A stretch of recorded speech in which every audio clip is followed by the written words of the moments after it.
All glories to the Assembled Lord. All glories to the Assembled Lord. All glories to the Assembled Lord. Chapter 4. Bhakta, the Devotees. Sri Pariksit said, after hearing these very wonderful words of Lord Shiva, Narada Muni became eager to see Prahlada. By mystic power, the sage, within a moment, flew to Sutala Loka and entered the city of the Asuras. At that moment, Prahlada, the best of devotees, was sitting in a secluded place, his mind wrapped in loving meditation on the lotus feet of the Supreme Personality of Godhead. When he saw Narada in the distance, Prahlada at once stood up, and when the Brahmin Narada approached him, Prahlada bowed down to offer his respects. Prahlada carefully seated Narada on a throne and began to worship him with elaborate ancient rituals. Agitated at heart, Narada suddenly embraced Prahlada, showering many tears of joy, and embracing him again and again, Narada said to Prahlada, now the great trouble I took to come here has borne its fruit. You are the object of the great mercy of Lord Krishna. Since earliest childhood you have possessed a devotion for Lord Krishna so pure, it cannot be seen in any other person. When your own father tried to torture and kill you in 1,000 ways, you thwarted all his attempts. By your influence, all the demons have now become devotees.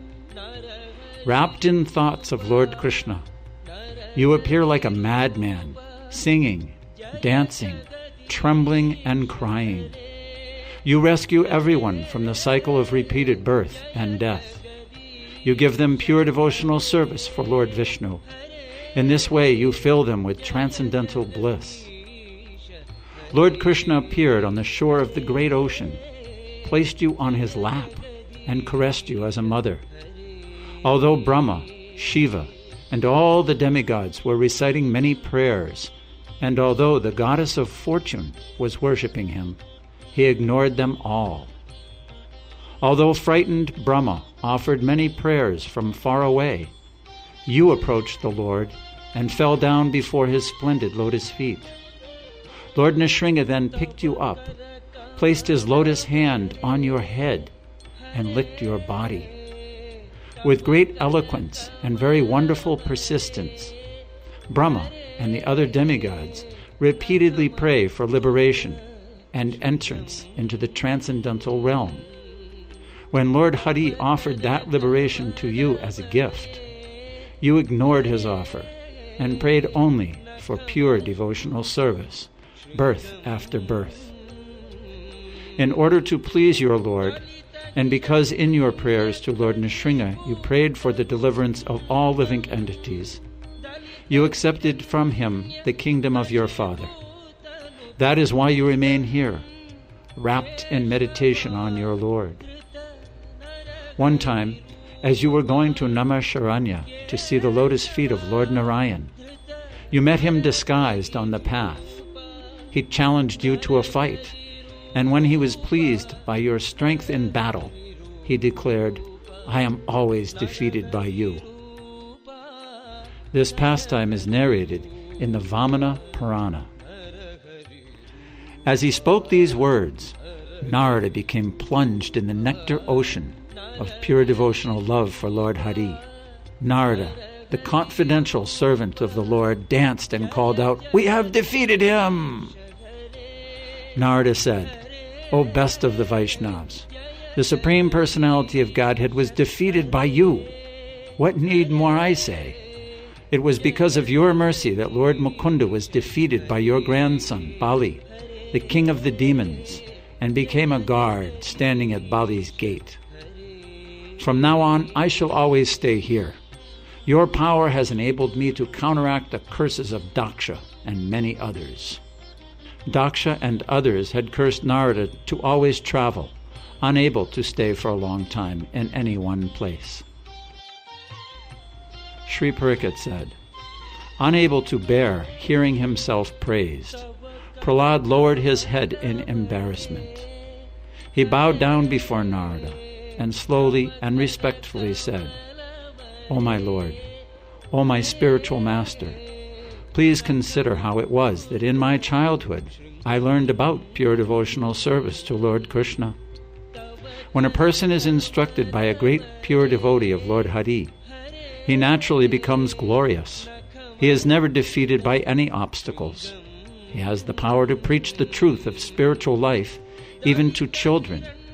He is compassionate to the suffering conditioned souls, and he easily rejects impersonal liberation and all other material benedictions. The great souls know that these things are not real signs of Lord Krishna's mercy. O noble one, Lord Krishna's mercy is given to those who engage in devotional service. I never rendered direct service to the Lord, as Hanuman and many others did. I simply meditated on the Lord when my heart was troubled. You may praise the Lord's affectionately embracing me, but some say that embrace was only a feature of the Lord's illusory potency, and others think it was only a pastime of the Lord. Great souls like yourself may consider the Lord's embracing me to be a sign of his genuine love.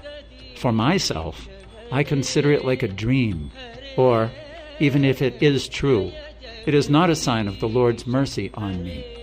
Saintly persons consider that the wonderful gift of direct devotional service the Lord gave to Hanuman and other devotees to be his real kindness. They do not consider anything else to be a display of the Lord's mercy. Lord Nrsimha's pastimes were not performed to show mercy to me. They were meant for the protection of the devotee demigods and the deliverance of the Lord's two eternal associates, Jai and Vijay. They were meant to establish truthfulness of the words of Brahma and his sons, the Kumaras. They were meant to show the great glory of pure devotional service. O best of great saints who have taken a vow of poverty, when the Lord gave me a kingdom, I could understand that he was not merciful to me. The Lord has said in the Srimad Bhagavatam, when I desire to show mercy to someone, I take away his material wealth and opulence. The instructions of the great devotees also bear witness to these words of the Lord. Look at me. I am so absorbed in ruling my kingdom and so much surrounded by friends, relatives, and servants that I have now completely given up worship of the Lord. Fie on me! Fie! I do not even lament for my own misfortune. If this were not so, then why would I, who am trapped in this world of repeated birth and death, have personally fought with the glorious Supreme Person at Vishaltirtha? When I preached the truth of spiritual life, I mingled with many miseducated demons, and by their association, I became infected with a host of dry, non-devotional theories. Even today, not a single wretched fragment of those false theories has left me. By pure devotion, one attains the mercy of the Lord. What pure devotion do I have? As I meditate on the misdeeds of Bana, I can see the clear signs of my own lack of devotion. I have heard that the Lord bound Bali, imprisoned him, and now stands at the door to prevent his escape. What is his fate now? I do not know. Ravana and others have seen the Lord there as the gatekeeper, and Durvas has also seen him. From devotional faith, the sight of the Lord is obtained. One who yearns to attain the Lord may attain him in any place. He need not travel to the Lord's abode. If the Lord always stays at Bali's gate, then why did I travel so far to Namasharanya to see him? By your Lordship's mercy, the Supreme Personality of Godhead may have some affection for me. Still, the glory of that affection is very insignificant in comparison to the great mercy received even by the newest devotees.